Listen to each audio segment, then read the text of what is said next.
Welcome, Gemini and Gemini rising friend, Sondra from For Your Chi. And this is your April of 2026 reading. Thanks for being here. Something told me to grab the Mermaid deck and Dolphins deck for your oracle, so that's what we're going to be using, and now I understand why perfectly. Let's get into it. Your April starts out the first 72 hours or so. Happy life, happy family, 10 of Cups. I mean, doesn't really get any better than this. You could also be moving or making some sort of real estate purchase or transaction. Some of you could be solidifying a relationship or taking it to the next level. You could be moving in with this person. They could be moving in with you. You could be moving in together into a new place. You could be starting a family. Expecting another child. All of these things are talked about in the Ten of Cups card, but regardless of anything else, I mean, there is good news here for you, or good energy at the very least. They do say that you need some more rest, and I know that the Gemini hates that message. They don't want to hear that. They want to hear that they will have a continuance of an overabundance of energy. But, you know, the body needs what it needs. What can I say? I'm just the messenger, you know. Your second house, your money. Well, you wish that you had more of it, or you wish you had a particular item that you don't currently have. Now, this is not to say that you're not going to get this item that you want, but the problem is that you have separated yourself from it by saying to yourself, or some sort of belief, that it's out of reach. If it is out of reach for the now, don't worry about it. Simply add your affirmations of gratitude for what you do have and expect it to come soon. But don't fuss over it and don't worry about it. A new dawn is here for you. The bottom of this card says the worst is behind you now. Positive new experiences are on the horizon. Well, that's awesome. Congratulations. You're going to get what you want.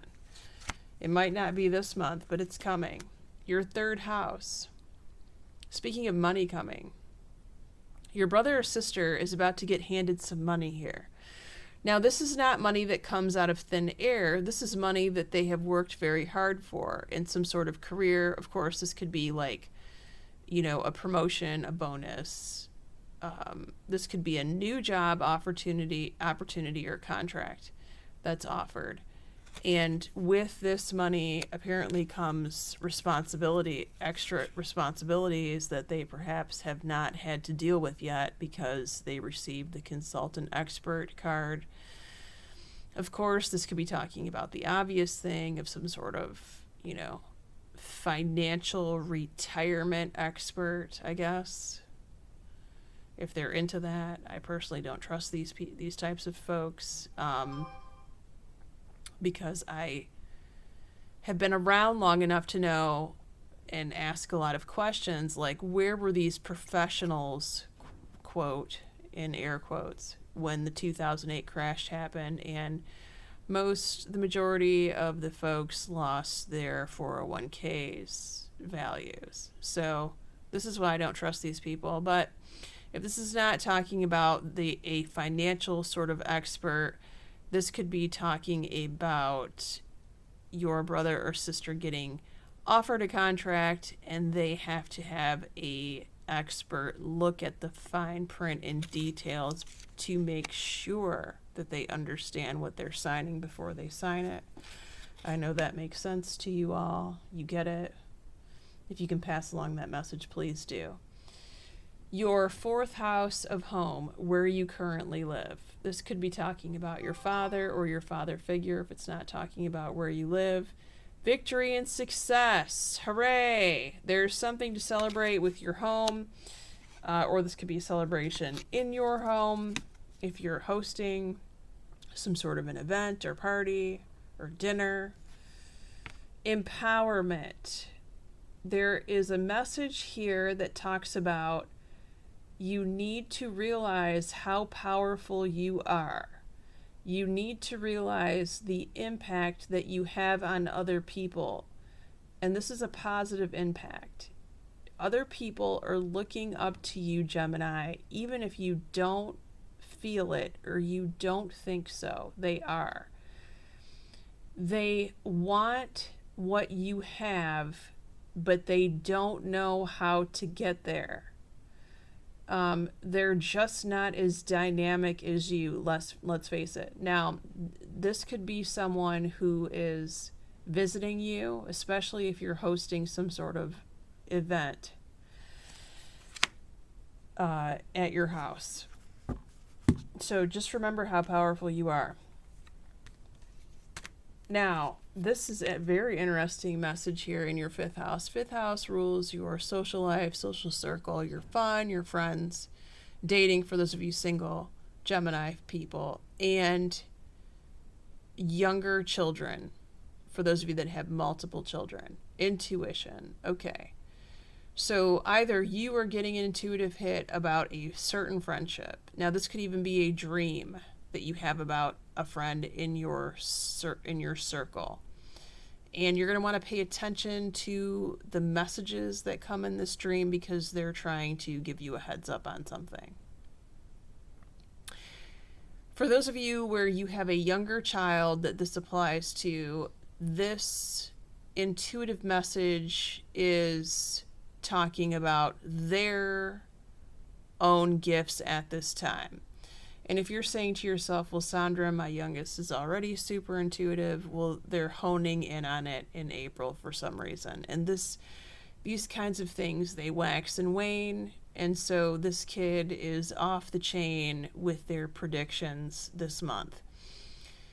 If they come to you and they say, Mom, Dad, I had a dream about this, this, and this, pay attention to what they're saying, write it down on a calendar, make a notation of it somewhere, because this is going to come back up later, and this could be a message that's directed towards you.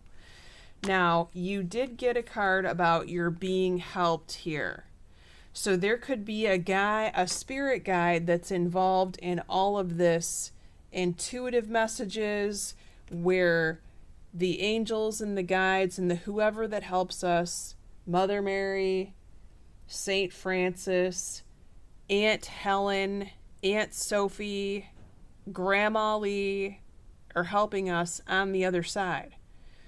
So, and if your child comes to you and says that they've had a dream about, Grandma, Aunt, so whatever the case may be, this is actually happening in real time over there.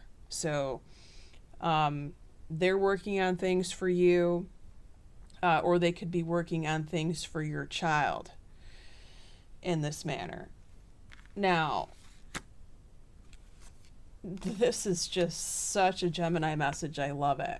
Your sixth house rules your work and health, but for many of you, this is talking about work this month. This positive movement forward is the ultimate creativity card. So you are making money in your creative space and place. This could be money making creative ideas. You could be receiving these epiphany creative ideas at your job, and you're putting those to good use, and it's going to generate you some kind of promotion bonus. But a lot of you are working for yourselves. I know more business owner Geminis than I do any other single sign. It is difficult for you all to work for other people for many reasons, not just one. I get it. But I also know more successful Gemini business owners than any other sign. For some reason, you all make it work. I don't know what it is. Maybe it's all of the energy that you all have, and the fact that you don't sleep, and that you're working, in the wee hours of the morning, and you're just nonstop. Good for you. But of course, the Gemini gets the self-employment card. This is what I'm leading up to. You're a born entrepreneur, this card says. And your business is surrounded by magical opportunities. And so it is, and so it is, and so it is. I also know many more wealthy Geminis than probably any other sign. I know a couple Capricorns that have a lot of money, you know, but they don't want to talk about it. They do not want to talk about it. They are not the flashy Gemini like you are. They want to pretend like they're broke because they don't want to spend their money or share it. Okay, let's look and see who's around you. In your 7th house of primary relationships and business partnerships, you have the 10 of Cups card. That's a Scorpio, a Cancer, or a Pisces. You also have the classic air sign here, another Gemini, a Libra. Weird, I almost said Sagittarius. I meant Aquarius. It was because I was making fun of the Aquarius song, and I replaced the word Aquarius with Sagittarius, and I was singing it to my husband, and he thought that was super funny. The age of Sagittarius. We like to make jokes around here. Okay, if you want to follow me in the extended, the link is below. We're going to be going over your 7th house of primary relationships, including business partnerships, your 9th house of school and travel, your 10th house of career, your mother, your 11th house of your eldest child or your best friend, and what's about to happen 3 months from now in the month of July. Many blessings to you, Gemini. Take care. Oh, and the extended reading is on Patreon. It's on tier 2 if you would like that, or you could buy the video if you're interested. We'll see what the rest of your April has in store for you. Take care.